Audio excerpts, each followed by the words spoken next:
अब आप लोग देख रहे हैं कि हिंदी वर्णमाला में अभी तक आप पढ़ रहे थे कुल वर्णों की संख्या 52, लेकिन अब ये 53 वर्ण कहां से आ गया।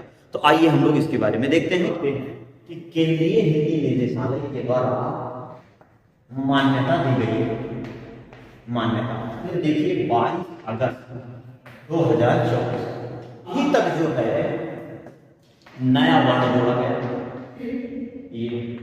ये नया वर्ण जोड़ा गया। कुल वर्णों की संख्या 52 से बढ़कर 53 हो गई। 53वां वर्ण कौन सा है?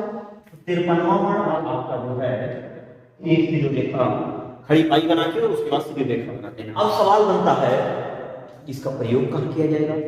तो गढ़वाली आज ही इसका प्रयोग नहीं, इसका प्रयोग बहुत पहले से ही होता चल रहा है, लेकिन अब इसका उच्चारण स्थान अगर पूछेगा तो भाई उच्चारण का स्थान अगर पूछेगा तो आपको कोई ना कोई बताना ही पड़ेगा कुछ ना कुछ। तो अच्छा ये है कौन सा? तो ये है विशिष्ट व्यंजन।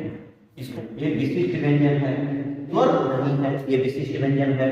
तो जब विशिष्ट व्यंजन है ये का मतलब कि अब आज वर्तमान समय में व्यंजनों की संख्या जो है वो बढ़ गई होगी।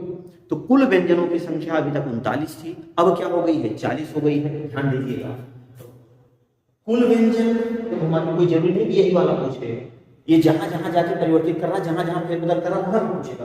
कुल व्यंजन 40 हो गए। अभी तक कितने थे? 39 थे। लेकिन मूल व्यंजन कितने हैं? तो मूल में कोई परिवर्तन नहीं हुआ है।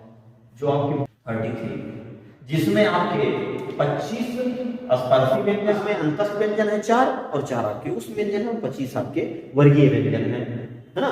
तो ये हो गए। अब इसका उच्चारण क्या होगा? अब इसका उच्चारण जो होगा वो ज्यादातर ये व्यक्तिवाचक संज्ञा में ही इसका प्रयोग किया जाएगा। गढ़वाली भाषाओं में आपका बहुत पहले से ही इसका प्रयोग किया जा रहा है। तो इसका जो उच्चारण स्थान होगा, उच्चारण स्थान, तो ये ला होगा। क्या होगा?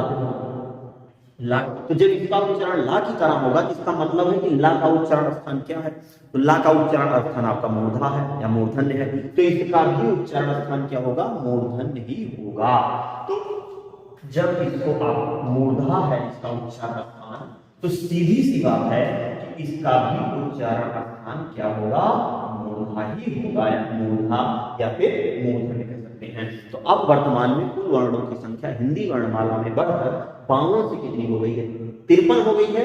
और ये 22 अगस्त 2024 को केंद्रीय हिंदी निर्देशालय के द्वारा इसको शामिल कर लिया गया। इसका प्रयोग बहुत पहले से ही होते चला आ रहा है, लेकिन अब जो है इसका प्रयोग होना एकदम व्यवस्थित रूप से जब इसको मान्यता दे दी गई 22 अगस्त 2024 के बाद से।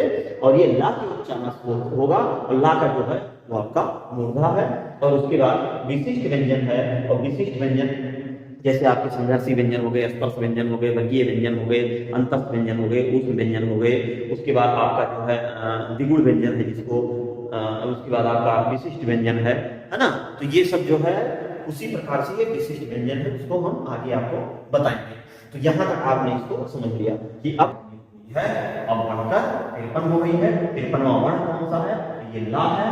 ला की तरह इसका उच्चारण किया जाएगा। अब लोग कहेंगे कि भैया जब ला पहले से ही था, इनको लाने की अलग से क्या जरूरत थी? तो अब ये केंद्रीय हिंदी निर्देशालय जाने बहुत अच्छे मतलब अक्षर ऐसे हैं कि जब दा है, दा था तो विद्या वाला दा और या उसके साथ जोड़ने की क्या जरूरत थी? तो वो सब वो उनका मामला है। हम जो लोगों को मामला है समझना है वो आप इसको देख लीजिए। तो अगर आपको वीडियो पसंद आई है आप लाइक करके और शेयर कर दीजिएगा। मिलते हैं नेक्स्ट वीडियो में, तब तक के लिए जय हिंद।